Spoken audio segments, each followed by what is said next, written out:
All right, Jackson, we're just going to get you set up here and we can start talking a little film. All right.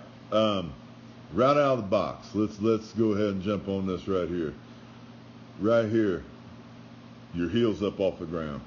So first thing right out the box is I'm going to have to pull your hips back, or you're going to have to sit back kind of like you're squatting, because you want the whole bottom of your foot on the ground, okay? If you're up on your toes like this, it could cause you to finish forward. It could cause you to snap the ball high. This is one thing in sports where you're going to be flat-footed. And you just got to kind of make sure that's happening here, because right now your heel's off the ground, okay? So let's start with that. Your base looks good. I don't think you're too wide. It looks like, if I reference the yard marker here and then look at the line, you've got this foot drop back. You've got to make sure that your toes are even across, okay? So you're going to square your feet up. So this foot's going to come up just a little bit toward that line to where it's even with your right foot, okay? So that's a really big deal right there. I like your grip a lot. You've got a good strong thumb with your right hand down around the ball. God hand looks like it's in good position. Get your heels down, get your toes squared up. This looks good right here, that angle. Your knee is behind your toe. So all you've got to do balance-wise is get that heel on the ground, and then you're in great shape. Your back's pretty straight. I would like to see you lift your chest up a little bit in your stance. So think about hinging from the waist and just lifting all of this up. That was supposed to be an arrow.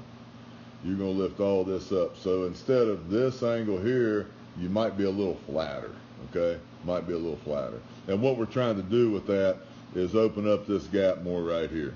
All right, you get power three places. The pull of that ball, at some point when we slow-mo you here, your elbows are probably going to hit 90 degrees. Your torso is going to drive down. And then as your hands come through back here, that leg is going to get straighter. Okay, so that's three things we're looking for. Let's kind of scoot through here and see what you do. Okay. You got a pretty good pull right here. Watch for that 90 first. Okay, so you're pulling quick. All right. Let this body come down through there. Think about a trap door, man. You're just going to boom and explode straight down between your legs. And then as you finish the thing, watch what your hands do. See how the palms get out the side, the leg gets a little straighter here, okay? And you're up on your toes. So the action at the foot, let's go to that.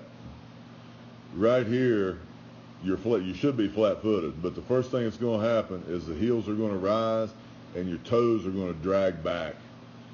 And you do a pretty nice job with it. You're not jumping, they scoot, okay? I like the explosion there.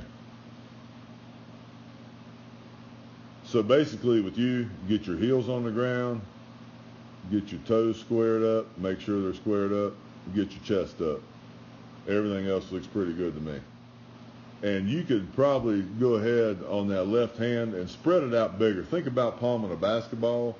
You want your hands to be as big as they can be on the ball and still be comfortable. So what I'll teach guys to do, or tell them to do, is go ahead and get your hands as big as you can and then kind of back off a little bit where you're comfortable. Okay, so I don't want you so stretched you feel uncomfortable, but I don't want you, it looks to me like your left hand, your middle finger, ring finger, and pinky finger could all be spread out bigger and cover more football and give you more leverage out of your hand.